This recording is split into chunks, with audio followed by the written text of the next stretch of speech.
Very important question. Question is derive Newton's formula for the velocity of sound in air and explain how this formula is corrected by Laplace. देख लीजिए बेटा, हमें Newton's formula निकाल दी है velocity of sound के लिए, लेकिन उस न्यूटन्स फॉर्मूला में करेक्शन आई। परफेक्टली उस फॉर्मूला से हम velocity of sound in air नहीं निकाल पाए, तो उस फॉर्मूला को करेक्ट किया लैप्लास ने। इसलिए जो दूसरी टर्म है जो हमें इसके बाद पढ़नी है, जिसको बोलते हैं लैप्लासिस करेक्शन। लैप्लासिस करेक्शन हमें इस फॉर्मूला न्यूटन के फॉर्मूला में करेक्शन आई, उस करेक्शन को किया लैप्लेस ने, इसलिए उसको बोलते हैं लैप्लासिस करेक्शन। याद रखिए बेटा। तो पहले मैं आप लोगों को न्यूटन्स फॉर्मूला बताता हूं। वी नो, इससे पहले जो हमने टॉपिक पढ़ा velocity of sound waves in solids और इन ए गैस, यह मैंने आप लोगों को इससे पहले पढ़ाया। The velocity of sound waves in A gas is given by the relation v is equal to root of k upon rho. This is equation number first, where v is the velocity of sound waves, k is the bulk modulus of elasticity, and rho is the density of the medium, that is air. Remember this. तो k भी पता है, rho भी पता है, and v भी।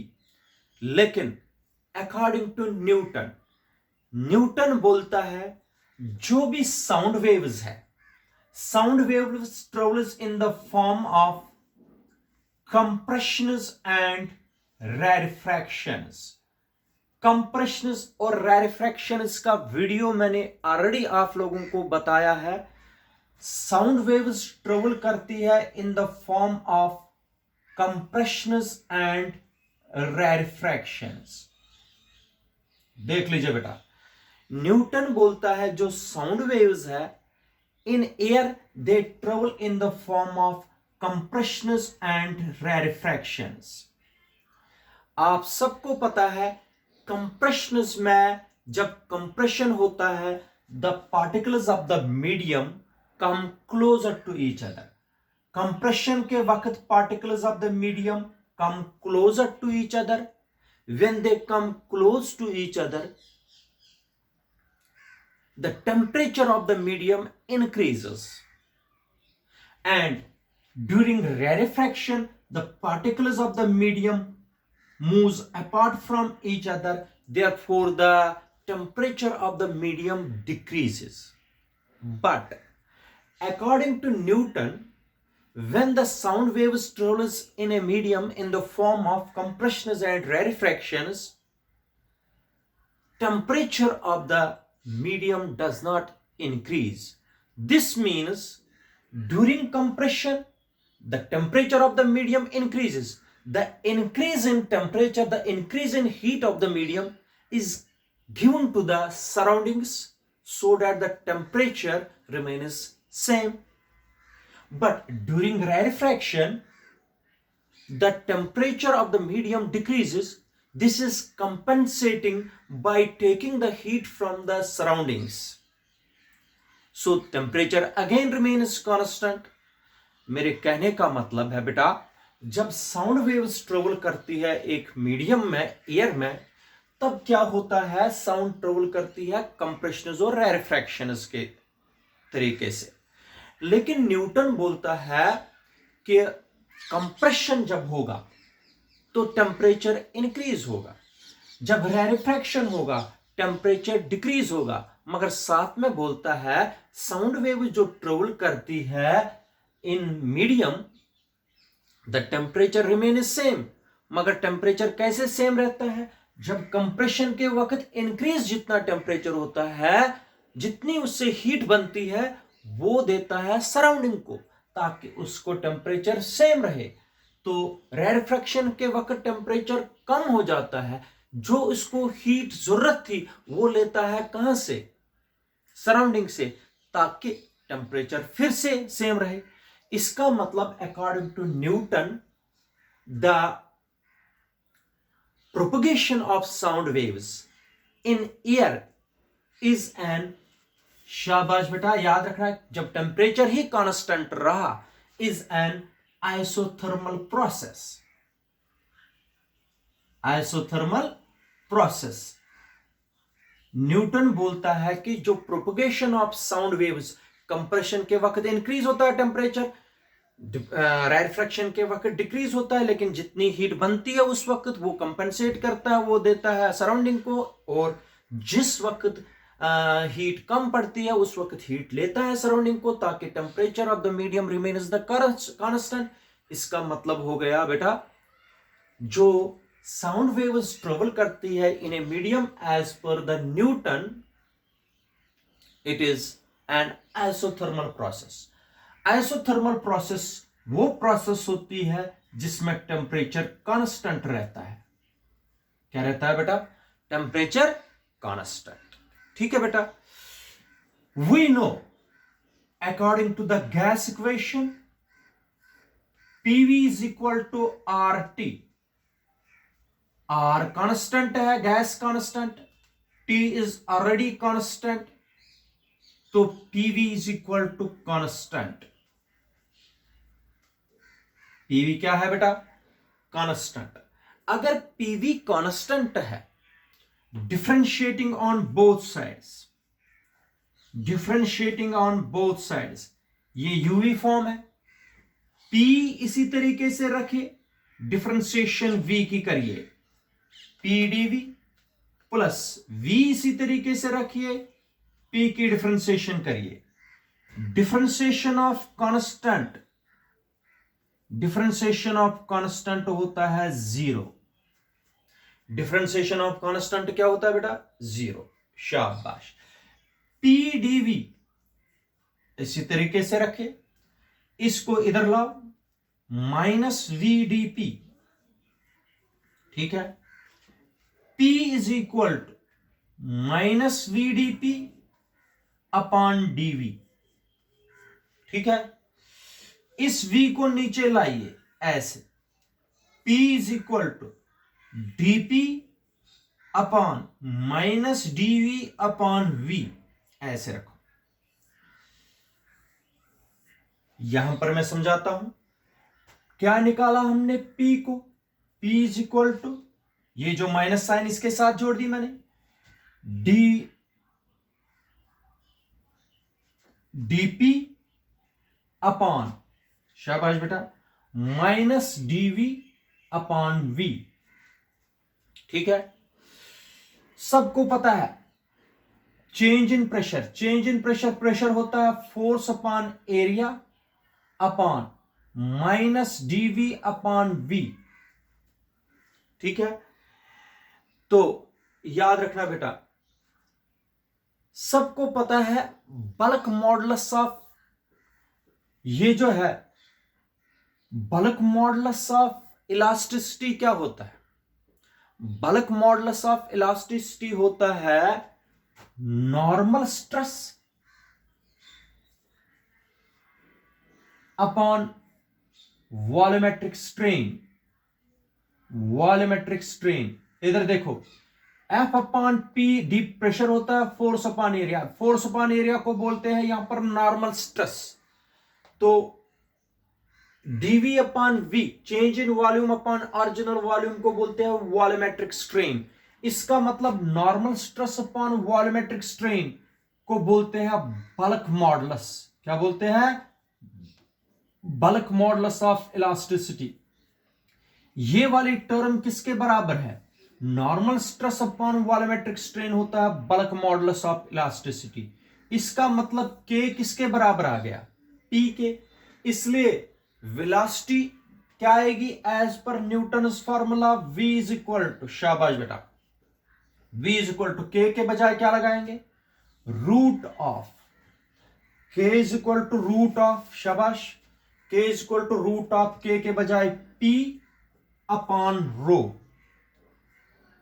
This is equation number 2 and this is the Newton's formula. This is Newton's formula. This is Newton's formula for velocity of sound in air. ठीक है बेटा, ये निकाल दी हमने velocity of sound, velocity of sound in air, ये आ गई. लेकिन at STP standard temperature and pressure, STP stands for standard temperature and pressure, जो P का वैल्यू होता है स्टैंडर्ड टेम्परेचर एंड प्रेशर पर 1.013, 1.01 ही लिख सकते हैं, मल्टीप्लाई 10⁻⁵ न्यूटन पर मीटर स्क्वायर, ये प्रेशर का वैल्यू है. और डेंसिटी है एयर की, density of air is 1.293 kg पर मीटर क्यूब, kg पर मीटर क्यूब. अगर मैं इन दो का वैल्यू इसमें सब्स्टिट्यूट करूंगा, we will become root of 1.01 into 10⁵ divided by 1.293. Calculation करने पर ये आ जाएगा बेटा 280 मीटर पर सेकंड. देखो बेटा, मैं आपको सब समझाता हूं. जो वेलोसिटी ऑफ साउंड वेव्स थी ए गैस में, वो दी गई थी v equal to root of k upon rho. लेकिन न्यूटन बोलता है जो साउंड वेव्स है जब एयर में चलती है, it is an isothermal process. इसलिए आइसोथर्मल प्रोसेस में टेम्परेचर कांस्टेंट है, PV is equal to constant. Simplify करने पर P निकाल दिया हमने K के बराबर. K को बोलते हैं bulk modulus of elasticity. K को रिप्लेस किया मैंने P पर और V बन गया root of P upon rho. ये जो V is equal to root of P upon rho है, this is the Newton's formula for velocity of sound. अगर मैं at standard temperature and pressure देखूंगा एट STP, P का value ये है, rho का वैल्यू ये है, तो velocity of sound waves in air आएगा 280 मीटर पर सेकंड. मगर देख लीजिए बेटा, velocity of sound in air कितना निकाला हमने, v इज इक्वल टू निकाला हमने 280 मीटर पर सेकंड, मगर by using the Newton's formula. Newton का फार्मूला लगा के कितनी वेलोसिटी आई, 280 मीटर पर सेकंड. मगर जो एक्सपेरिमेंटल प्रूफ है, जो एक्सपेरिमेंटल वेरिफिकेशन है, अगर यही वैल्यू एक्सपेरिमेंटली हम प्रूव करेंगे, the velocity of sound in air is 331 metre per second. 331 metre per second. बेटा इसका मतलब है velocity of sound waves in air कितनी निकल गई न्यूटन के फार्मूला से, 280 मीटर पर सेकंड इस फार्मूला से. लेकिन एक्चुअल वैल्यू कितना है velocity of sound in air, 331 metre per second. इसलिए बेटा न्यूटन के फॉर्मूला में इसलिए करेक्शन है. बात सुनिए बेटा, जो हमने इस वैल्यू निकाला न्यूटन के फॉर्मूला से, वेलोसिटी ऑफ साउंड कितनी निकली, 280 metre per second. But the experimental value of the velocity of sound wave कितना होता है, 331 मीटर पर सेकंड. इसलिए ये इक्वेशन करेक्ट नहीं है, इस इक्वेशन को करेक्शन है. And that correction is done by Laplace. किसने करेक्शन की, वो लैप्लास ने. उसने बोला 280 metre per second correct value नहीं है वेलोसिटी ऑफ साउंड का. वेलोसिटी ऑफ साउंड का करेक्ट वैल्यू कुछ और है, that is 331 metre per second. इसलिए ये जो इक्वेशन है v equal to root of P upon rho, it needs correction and that correction is given by Laplace's correction बोलते हैं इसको, लैप्लेसिस करेक्शन। न्यूटन के फॉर्मूला में, इस न्यूटन के फॉर्मूला में करेक्शन है, इससे वैल्यू एक्चुअल वैल्यू नहीं निकलता है, इसमें करेक्शन की जरूरत है, और वो करेक्शन किसने की? लैप्लेस ने। इसलिए Newton's formula requires a correction, that correction is called Laplace's correction. याद रखिए बेटा। अब हम लैप्लेसिस करेक्शन दिखाएंगे, लैप्लेसिस करेक्शन दिखाएंगे। पहले मैं आप लोगों को बताता हूं, जो न्यूटन की फॉर्मूला है अब velocity of sound waves, that is given by root of p upon rho. ठीक है, this is equation number first. Now this relation needs a correction, that correction is given by Laplace. According to Laplace, Newton ने बोला था sound waves जो है when they travel in air it is an isothermal process, but according to Laplace बोलता है जब sound waves travel करती है एयर में, टेम्परेचर कंप्रेशन के वक्त कम होता है और रैरफ्रैक्शन कंप्रेशन के वक्त बढ़ जाता है और रैरफ्रैक्शन के वक्त कम होता है। कंप्रेशन और रैरफ्रैक्शन इतने फास्ट से चलते हैं, इतने फास्ट से एक दूसरे के बाद आते हैं कि hardly there is any time to compensate the temperature या heat with respect to the surroundings.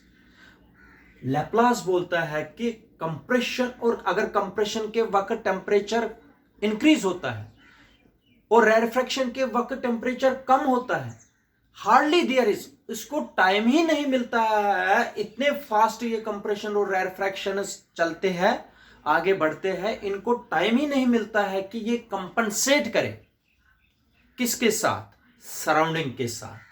इसलिए लैप्लेस बोलता है टेम्परेचर कांस्टेंट नहीं रहता है साउंड वेव्स का when they travel in air. Temperature medium का कांस्टेंट नहीं रहता है। कौन बोलता है? लैप्लेस। न्यूटन बोलता है sound when they sound waves travel in air it is an isothermal process, but according to Laplace, when sound waves travel in a medium it is an adiabatic process। ये क्या बोलता है बेटा? Sound waves travel in air is an adiabatic process, the temperature also changes during adiabatic process। आप लोगों को पता है प्रेशर, टेम्परेचर और वॉल्यूम सब चेंज हो जाते हैं। अब टेम्परेचर सेम नहीं रहता, एडियाबैटिक प्रोसेस। और for an adiabatic process P V raise power gamma, for adiabatic process P V raise power gamma is equal to constant। याद रखना, where सबको पता है गामा मैंने बताया हुआ है, it is the ratio of specific heats Cp upon Cv। ठीक है। Now differentiating on both sides, differentiating on both sides, ये रिलेशन एडियाबैटिक प्रोसेस के लिए है। Pv is equal to constant is an isothermal process के लिए। ये किसके लिए? Adiabatic process. डिफरेंशिएट कर दीजिए दोनों साइडों से। P ऐसे ही रखो, V रेज पावर गामा की डिफरेंशिएशन, शाबाश बेटा, V रेज पावर गामा की डिफरेंशिएशन होती है, गामा को आगे लाओ, V रेज पावर गामा -1 किया, ठीक है, फिर V की डिफरेंशिएशन हो गई dV। पहले पावर की डिफरेंशिएशन, फिर V की डिफरेंशिएशन, प्लस V रेज का पावर गामा, इसी तरीके से डिफरेंशिएशन P की, हो गया dP। ये याद रखना, पहले पावर की डिफरेंशिएशन, पावर लाया फ्रंट में, पावर को कम किया 1, मल्टीप्लाई V की डिफरेंशिएशन हो गया dV is equal to differentiation of constant is 0, इसकी डिफरेंशिएशन 0 है। ठीक है। अब इधर देख लीजिए, गामा पी को मैंने जोड़ दिया, ये गामा पहले लिखा, V raise power gamma -1 into dV is equal to minus V raise power gamma dP. ठीक है, यहां तक समझ आया? इस पूरी टर्म को नीचे लाइए, हो गया gamma P is equal to, शाबाश शाबाश बता दीजिए, minus V raise power gamma dP upon V raise power gamma -1 dV. ठीक है, आप देख लीजिए, is equal to V raise power gamma हो गया minus V raise power gamma, इसी तरीके से रखिए, वी रेज पावर गामा -1, इसको जब ऊपर लूंगा, वी रेज पावर जब ऊपर होगा माइनस गामा +1, ये माइनस बनेगा, ये प्लस बनेगा ऊपर लेने पर, into dP upon dV, dV यहां पर ही रहेगा, बेसिस सेम है, पावर ऐड हो जाएंगे, ये और ये कैंसल, ये बन जाएगा माइनस वी रेज पावर 1 हो गया वी डीपी अपॉन डीवी। ठीक है, basis same, power add, V raise power 1 हो गया वी। अब गामा पी जो है बेटा, डीपी इसी तरीके से लिखेंगे, ये वाला डीपी माइनस इसके साथ मिलाऊंगा, माइनस डीवी अपॉन वी। इससे पहले भी मैंने आप लोगों को दिखाया था जो रिलेशन है V इज इक्वल टू के अपॉन रो। अच्छा, dp अपॉन डी, प्रेशर को लिख सकते हैं F upon A upon minus dv upon v।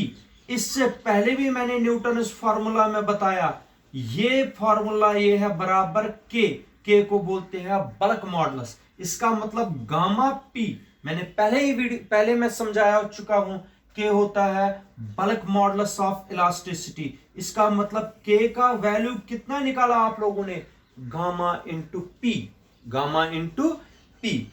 इसका वैल्यू सब्स्टिट्यूट कर दीजिए इक्वेशन फर्स्ट में, गामा पी का वैल्यू जी, ये जो के का वैल्यू है, के वैल्यू इसमें सब्स्टिट्यूट कर दीजिए इन इक्वेशन फर्स्ट। शाबाश बेटा, बता दीजिए क्या आएगा value, V will become, V is equal to root of, शाबाश, गामा P के बजाय क्या लिखू, के बजाय क्या लिखूंगा, गामा P अपॉन रो। ठीक है, इसको लिखूंगा V is equal to root of gamma, इसको अलग लिखा, into root of P upon row.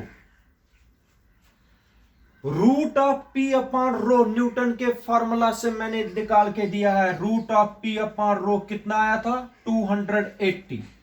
v is equal to 280। Root of gamma का वैल्यू, ये याद रखना, रूट ऑफ गामा का वैल्यू होता है 1.41। रूट ऑफ गामा का वैल्यू कितना होता है, 1.41 multiply 1.41। V is equal to, शाबाश बेटा, ये आएगा 332 मीटर पर सेकंड।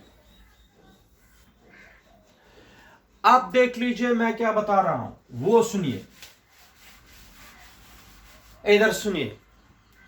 न्यूटन का फॉर्मूला जो था, न्यूटन का फॉर्मूला पहले आप लोगों को पता है, velocity of sound in air होता है बराबर के अपॉन रो। यही हमने निकाल दिया था P अपॉन रो करके, और velocity of sound in Newton formula आ गई थी 280 मीटर पर सेकंड। ठीक है, ये निकाली थी न्यूटन ने। लेकिन लैप्लास ने, लेकिन इस रिलेशन में करेक्शन थी, वो करेक्शन ठीक कर दी लैप्लेस ने, लैप्लेसिस करेक्शन, और उसने फॉर्मूला बनाई के upon rho.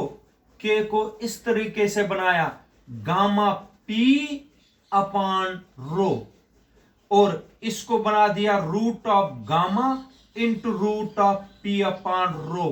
P upon rho का वैल्यू 201.41 है, रूट ऑफ गामा का वैल्यू मल्टीप्लाई 280, ये आ गया 332 मीटर पर सेकंड, जो कि करेक्ट वैल्यू है velocity of sound in air. इसलिए न्यूटन का फॉर्मूला जो था इसमें करेक्शन थी, वो ठीक कर दी लैप्लास ने by introducing the value of gamma. जब गामा का वैल्यू पुट किया तो velocity of sound in air बिल्कुल करेक्ट आ गई। इसलिए न्यूटन फॉर्मूला में करेक्शन थी और उस करेक्शन को ठीक किया लैप्लेस ने bye introducing the concept of gamma.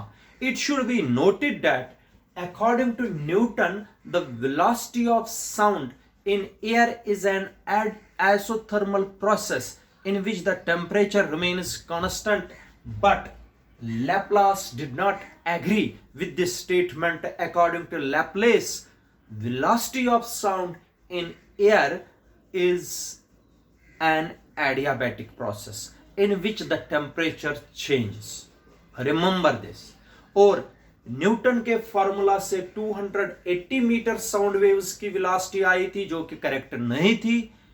तो लैप्लास ने इस फॉर्मूला को करेक्शन करके एक्चुअल वैल्यू निकाल के दिया, that is 332 metre per second.